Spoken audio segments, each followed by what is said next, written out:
Hey folks, welcome back to SpyFi Trades. I'm your boy SpyFi. It's Sunday night, and as usual, I do all the work so you don't have to. We're going to take a look at SPY supply and resistance with Fibonacci retracement on a few different SPY charts. We'll take a look at what the Nasdaq could have in store for us, and we'll check in on Elon and company and give us some price targets to watch out for. Sounds like a big week ahead of us, and we don't have a lot of time to talk. I hate wasting time, so let's get into it.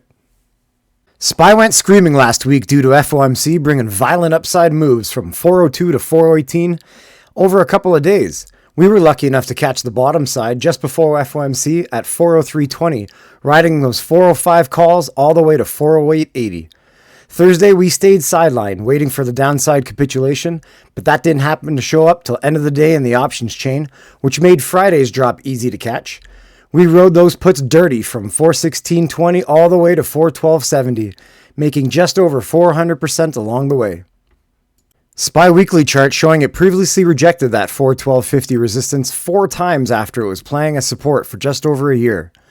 Downside could see a test of that 398.81 at the 0.382 fib level if selling pressure overextends, and to the upside we have 420 sitting there with a massive put wall just waiting for a test. But knock down that put wall and 430 isn't far behind. On the daily, we see that 410 resistance coming into play a lot sooner, with a breakdown seeing 408 and a 406 test shortly after. If 406 can't hold up, 403 will be waiting for the fight. Upside pressure could come in for a push to 413.75, but watch for some resistance at that 414.60, where we've previously rejected. Remember, support turns into resistance and vice versa. For Monday, look for a break of that 411.10 support before any real downside moves. Breaking 411 would confirm some downside to the 0.5 fib retracement level at 410.32 and possibly begin a move to 408. To the upside, watch for a breakout after the 414.50 supply zone empties. This could trigger repositioning from the put side into long calls, creating a buying frenzy into OTM call options. But the real money will be watching what happens at open. Will we see an opening range breakout or just another 412 rejection? I'll be looking for an opening range rejection where a small upside move at open quickly rejects to the downside. I won't be looking for huge gains off that, but some very near OTM puts could net me 20 to 30%. And I'm always happy making a few $100. Over to the Qs, and it doesn't look so good.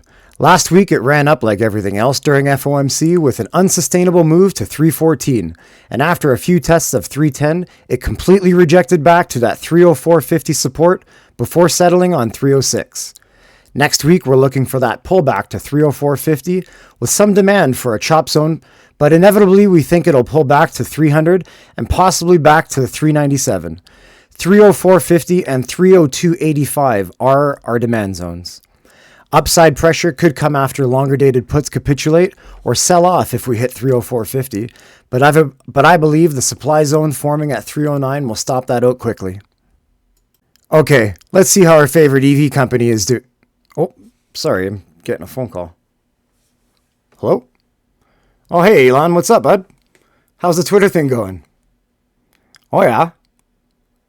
Well, first you took the toilet paper away, then you told them they had to come back to the office. What'd you expect? Yeah, about that. Congrats on getting the fraud charges dropped. That's honestly amazing. Anyways, dude, I'll give you a call back. I'm doing this video. Ciao.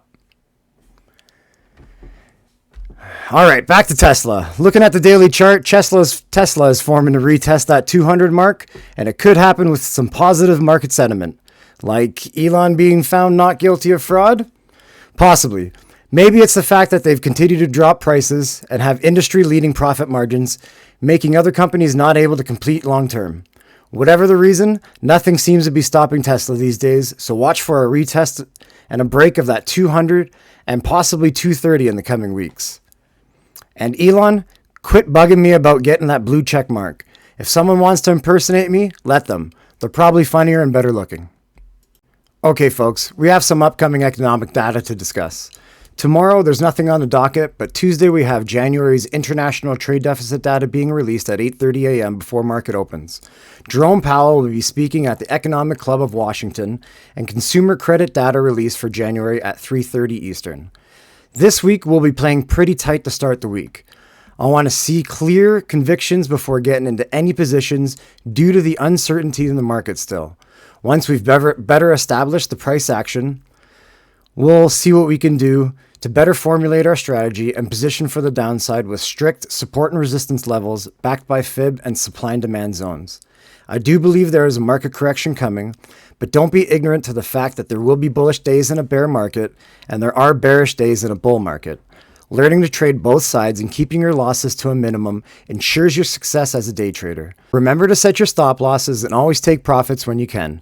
Don't get caught on the bag side of a trade when you're just super green, and never let your options contracts expire to zero. Something is always better than nothing. I'm SpyFi. Thanks for watching my show. If you found what I had to say informative and educational, or just plain amusing, hit that like and subscribe to my channel and stay up to date on all my videos. Let me know in the comments if there's any tickers you'd like me to cover, and good luck, agents. I'll see you in the trenches.